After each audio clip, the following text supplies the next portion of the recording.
Assalamualaikum warahmatullahi wabarakatuh. Para pemirsa yang berbahagia, kita berjumpa kembali dalam program Belajar Islam, tema Islam Abad 21. Pada kesempatan kali ini kita akan membahas mengenai Muslim minoritas dan problematikanya.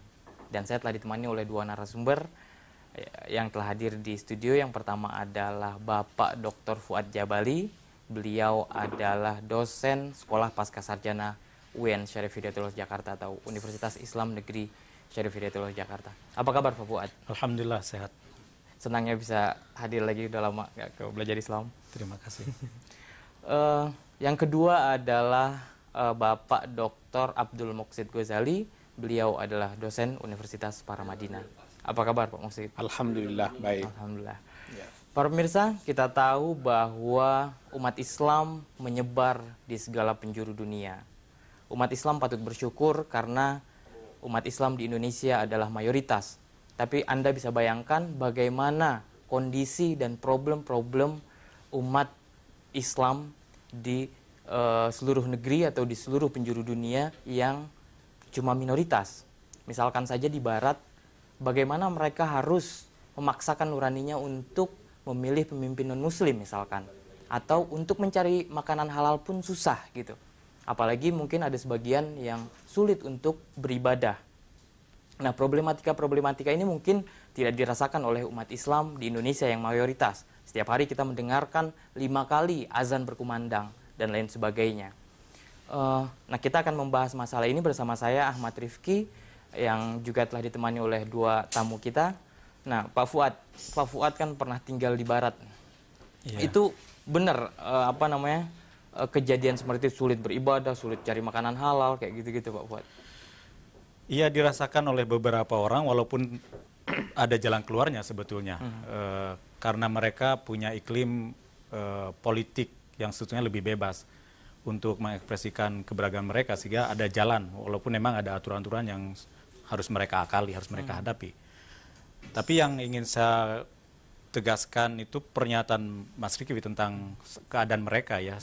Mereka kebanyakan berpindah dari negaranya itu bukan karena sukarela, tapi karena alasan-alasan ekonomi, karena kehidupan mereka yang sulit, karena mereka mendapatkan tekanan politik, terutama yang dari wilayah Timur Tengah. Tapi para imigran Muslim yang ada di Eropa dan Amerika pada masa-masa awal itu kebanyakan orang-orang yang didatangkan ke negara-negara itu untuk bekerja di sektor-sektor yang memang tidak diminati oleh orang lokal sendiri, oleh orang Eropa atau orang Amerika, sehingga mereka benar-benar datang dari kelas rendah yang untuk bertahan saja itu memang sulit. Nah, maka ketika mereka misalnya ingin mendirikan masjid, mereka harus berpikir dari mana mereka uang untuk membangun masjid. Itu sulit sekali. Nah, tapi pada perkembangan berikutnya, ketika ada konflik di Timur Tengah, itu ada gelombang imigran yang lebih terdidik. Mereka biasanya kelas menengah yang punya duit untuk berpindah karena negaranya sudah tidak aman lagi. Mereka biasanya terdidik dan datang di kelas menengah ekonomi, kelas menengah.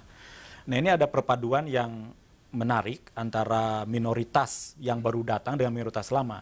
Dan kemudian itu memunculkan sinergi sehingga mereka bisa membuat masjid baru, bisa membeli tanah, dan seterusnya. Tetapi persoalan baru tetap muncul. Seperti apa itu persoalan barunya Pak?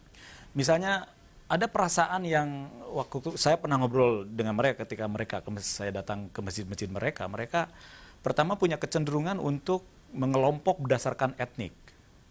Jadi kalau orang India ya punya masjid India, orang Pakistan punya masjid Pakistan.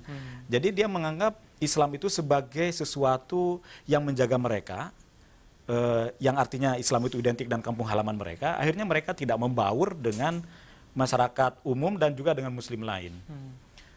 Nah, waktu mereka perlu imam masjid, mereka juga lagi-lagi siapa yang harus dijadikan imam?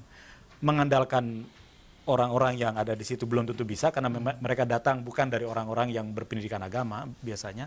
Lalu mereka mengundang imam dari kampung halamannya, dari Pakistan yang kadang-kadang tidak bisa bahasa Inggris, tidak mengerti bagaimana sistem hukum di Eropa. dan tidak mengerti bagaimana orang-orang muslim minoritas hidup, apa tantangan mereka, sehingga mereka waktu ngasih fituah-fituah tentang agama itu jadi lucu. Karena mereka tidak merasakan sebetulnya, tapi mereka didengar. Jadi ada problem antara apa yang mereka rasakan, apa yang mereka butuhkan, dengan fatwa-fatwa, nasihat-nasihat yang datang dari tokoh-tokoh agama mereka, karena mereka tumbuh di tempat lain. Jadi sangat kompleks. Nah, untuk pembangunan masjid sendiri, apakah dipersulit izinnya dari pemerintah? Saya kira bahwa ada masjid yang berdiri, memang tidak semudah mendirikan masjid di kampung kita lah, kapan saja bisa, tapi mereka harus melihat tata ruangnya, arsitekturnya harus diperhatikan apakah merusak dengan arsitektur rumah-rumah sekelilingnya, menonjol satu kemudian menjadi tidak indah, apakah orang-orang di sekitar itu membolehkan, kan itu ada problem parkir, nanti mobil datang jumlah banyak, lalu orang melimpah keluar, ada ketertiban umum yang harus dijaga dan belum tentu mereka mau karena di sekitarnya belum tentu muslim. Tapi pada dasarnya secara keseluruhan, secara garis besar mereka sangat cukup toleran orang-orang lokal. Misalnya ketika saya tinggal di Montreal ataupun di London misalnya, mereka akan selalu ada tempat Jumatan walaupun bukan di masjid. Mereka nyewa apartemen, biasanya di basement, yang paling murah. Karena kalau musim dingin nggak laku itu basement. Jadi mereka sewa, dijadikan masjid. Ngaji di situ, Jumatan di situ gitu. Harus benar-benar kreatif ya, jadi harus kreatif. Nah, saya ke Pak Moksid nih. Ya, kita tahu bahwa ya belakangan para ulama ya seperti Tariq Ali, Yusuf Qaradawi dan segala macam itu telah merumuskan bagaimana menjadi muslim minoritas di sebuah negeri gitu. Ya makanya muncul fikih minoritas gitu. Itu apa yang dimaksud fikih minoritas? Apa karena harus ada kelenturan-kelenturan dalam ajaran Islam di dalam fikih minoritas itu? Para pemirsa, jangan kemana-mana, tetap di Belajar Islam.